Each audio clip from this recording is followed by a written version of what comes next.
denominator is Q2.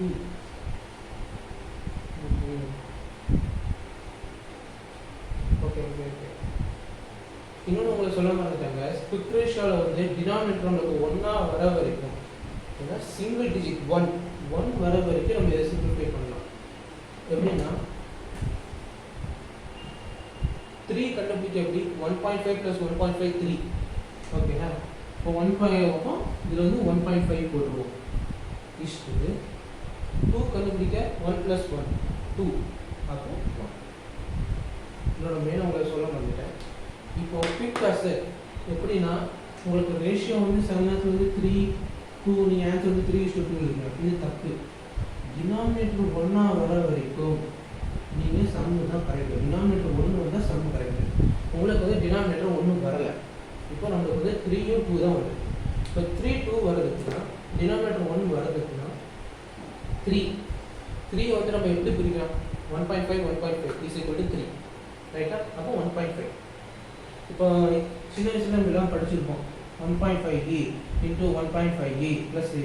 அப்போ இதில் ஏதாச்சும் ஒன்று காமனாக எடுங்க அப்படின்னா காமனாக 1.5 எடுத்துட்டோம். அதே மாதிரி 2ல் 1a + 1a, இதில் ஏதாச்சும் ஒன்று காமன் எடுனா 1 எடுத்தாச்சா? 1 இல்லை, இந்த 2 வரதுக்கு எது ஹெல்ப்பாக இருக்கிறது? 1 + 1 சேர்ந்ததான் 2 வருது. அப்போ ஹெல்ப்பாக இருக்கிற நம்பர் எடுத்து தான் 1. அதே மாதிரி 3 வரதுக்கு ஹெல்ப்பாக இருக்கிற நம்பர் வந்து 1.5. ஸோ அதில் இருக்குது 1.5. So it's called equation. Equation வந்து மெயினாக இதுதான் நீங்கள் கவனிக்கணும். கரண்ட் அசஸில் கூட உங்களுக்கு முக்கால்வாசி 1 வந்துடும். ஆனால் இதில் வர நீங்கள் ரொம்ப கேர்ஃபுல்லாக இருக்கணும். சம்வார் quick ratio is equal to 1.5:1. That's our quick ratio. முடிஞ்சது. இப்போ அந்த quick ratio and quick assets இருக்குல்ல, ரெண்டு காம்பினேஷனை கேட்டு 2 மார்க் கேட்கலாம், 3 மார்க் கேட்கலாம், 5 மார்க் கேட்கலாம். இந்த 2020 மார்ச் எக்ஸாம் லாஸ்ட் வந்து அக்கௌண்ட்ஸ் படிச்சாங்க. அக்கௌண்ட்ஸ் நடந்த என்ன கேட்டிருந்தாங்கன்னா மெயினாக இந்த குவிக் ரேஷியோவும் கரண்ட் அசெட்ஸும் சேர்த்து 5 மார்க்கில் கேட்டிருந்தாங்க. It is a easy opportunity to score 5 mark in this chapter. Basic வந்து நீங்கள் ஃபார்முலா தர வச்சா முடியும். Further guys one second recall பண்ணுவோம். Current asset divide by current liabilities எதுக்கு வரும்? Current ratio. அப்போ கரண்ட் ரேஷியோ ஃபார்முலா என்னது? Current asset divide by current liabilities. Okay. Next வந்து குவிக் ரேஷியோ. குவிக் ரேஷியோ என்னன்னா டினாமினேட்டர் சேம் வந்துடும். அப்போ கரண்ட் லைபிலிட்டிஸ் மேலே அசெட் வரும். அது முடியுது. அப்போ கொஸ்டின்ல இருந்து நம்ம என்ன ஃபார்முலா எழுத போகிறோம்? Quick ratio. அப்போ அந்த குவிக் எடுத்து குவிக் அசெட்டுக்கு போட்டோம். அப்போ முன்னாடி கொண்டு வந்தால் quick asset divide by current liabilities. முடிஞ்சுதா? அவ்வளோதான் கைஸ். இப்போ நம்ம ரெண்டு ஃபார்முலா இப்போ தரவா பார்த்தாச்சு.